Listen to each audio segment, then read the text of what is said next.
Did you know that YouTube is a really great platform for selling more books? In this video, I'm going to share with you some of the strategies you can use to sell your books using YouTube. Let's get into it.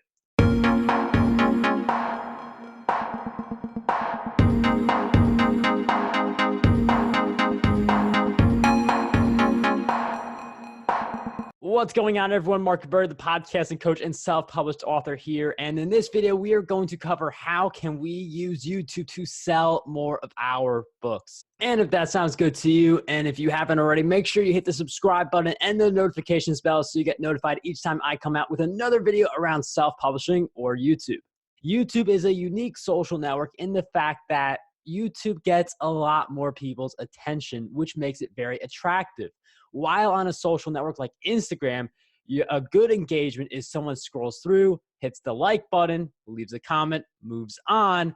On YouTube, you can have someone watch your video for several minutes at a time in one sitting, and then they may watch more of your videos. So you can have someone quickly consume hours of your content, which is something that is much harder to achieve on other social networks. So even though YouTube is one of the older ones in the space, it is still a phenomenal resource for all authors to be using to sell more of their books. So when it comes to actually selling your books on YouTube, there are a few different approaches you can take. The easiest thing to do is to just look for ways that you can include them in your background. So in all of my videos, you can see my books, you can see my podcast logo, and you may not watch this video and be inspired to buy them right now, but as you see more and more of my videos, what happens is more people will come to buy your stuff if you choose to display it the way that I am. So just having a table set up or having a prop to stand your book is going to allow you to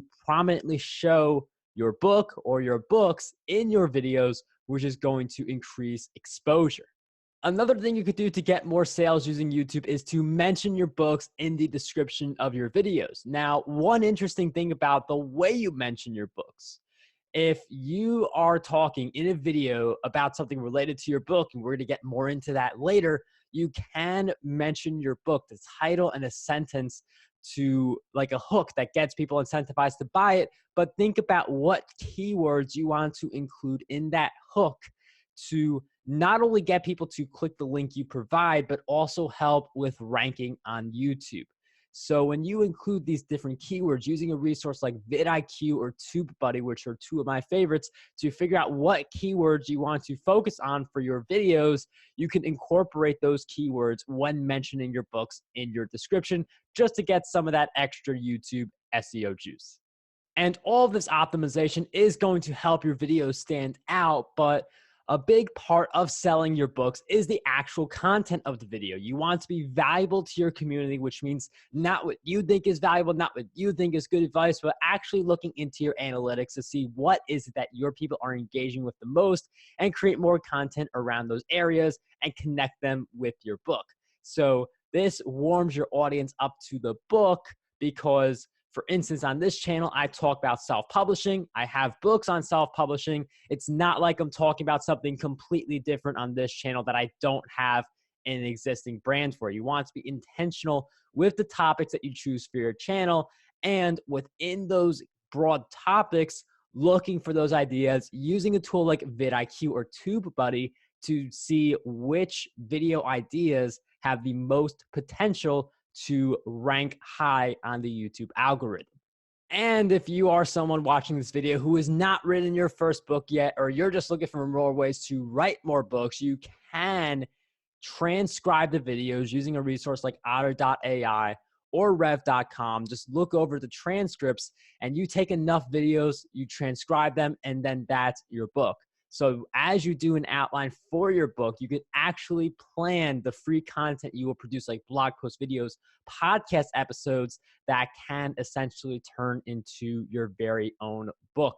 That's actually one of the topics I cover in my other video about how can you write a book in just 2 to 3 weeks. We will throw that up here somewhere. It will be in the description for anyone who wants to watch that video after this one. So now that we've gotten a little more intentional on what kind of videos we are creating, let's get more intentional with the timing of the videos as well. because when you talk about a topic, you are warming your audience up to that topic. If you talk about self-publishing, I'm just using my channel as the example, but if you talk about self-publishing again and again and again, and then you make a self-publishing related offer and that's your book, people are more inclined because there is a connection. There is that path that goes from your free content to that purchasing decision. So part of the timing is if you know your book is coming out in 3 weeks and you do weekly videos on your YouTube channel, the 3 videos leading up to your book release can be about that book topic. So let's say you're into real estate, because I don't have any books on real estate yet, and this is a great example. So let's say for real estate, you have a book coming out in 3 weeks and you talk about multifamily investing. So in one of your videos leading up, you can say, how to get started in multifamily investing. What are some of the beginner mistakes people make?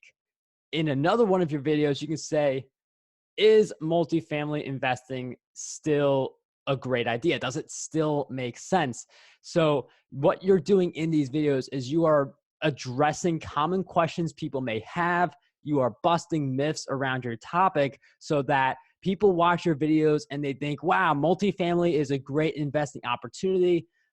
But I wish I had more on that. I wish I had like actual strategies. I want to get into this on the next level. And then that's when you say, here is my multifamily real estate investing book that really dives into this topic when the book comes out. So you see how we're using the videos to lead up to the book to get people interested in the topic, which is going to increase the likelihood of people buying your book.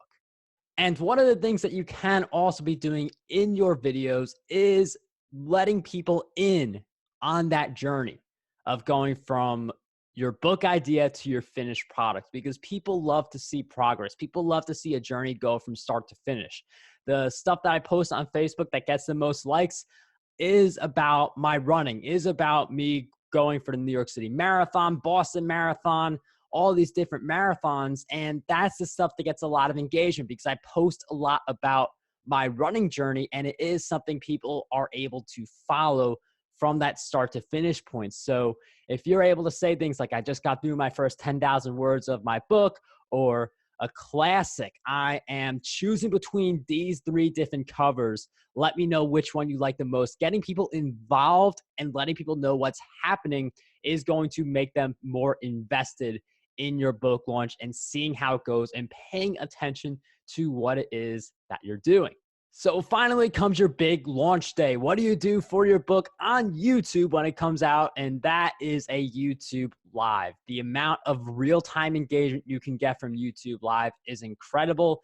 And it really feels like a party, an event. And that's the type of atmosphere you can create for your YouTube Live, where you talk about your book, you answer people's questions, and you provide value. Creating that type of live event experience will get more people to join you and watch that video at the specific time frame. And you'll start to have a community in the chat. And the chat is very valuable because you're going to have some people in the chat who say, I love your stuff. Thank you so much for giving us all this great value. I just bought your book. And when people start posting that in the chat, that's going to, like, more viewers are going to see that. They're going to buy your book, and it's going to be more and more people buying your book and posting in the chat, and you just taking the time to engage with your audience and provide them with that value. And YouTube Lives also help with the watch time. If you are someone looking to hit 4,000 minutes watched, which is something you need along with 1,000 subscribers to start running Google AdSense on your videos, YouTube Lives help you with that big time because you have a bunch of people all watching live, and it's a completely different experience versus a non-live video. With YouTube, there's obviously a lot of marketing potential for your book, and we will be talking about YouTube as well, in addition to self-publishing for people who want to grow on this platform. But one thing that I will say for people who are looking to sell their books on YouTube is I would not recommend YouTube ads unless you are doing one of those free plus shipping campaigns where someone buys the book, they pay for shipping, and then you have the upsell. The only reason I recommend against YouTube ads is because the margins are going to be very narrow if you are just promoting your Kindle book, or if you're even just promoting your paperback. Because if we're talking about a $2.99 book, which is very common, even if we do benefit of the doubt, $3.99, and let's say you make $3 per sale, that is very difficult from a break-even standpoint versus if you have a free plus shipping offer set up where someone pays for a shipping, but more importantly, they are immediately sent to the $47 upsell. People who buy that are immediately sent to the $97 or $197 upsell, and you have the person's email address. So if you run a YouTube ad for the Amazon page of your book, you're not getting the person's email address. So for selling more books, I would strongly recommend building your author platform, part of that being your YouTube channel. But just from a book standpoint, I would not recommend YouTube ads, but YouTube ads is a great way to grow your email list and make revenue if you have the setup right, and if you have that increased revenue potential rather than the small margins that books provide if you were to run YouTube ads leading to the Amazon page. Do you currently use YouTube to promote your books, and what has been working for you to get more sales for your books? I'd love to hear you guys in the comments, and definitely make sure you subscribe if you guys want more self-publishing and YouTube related videos like this one. Signing off, dream big, achieve greatness, and unlock your potential today.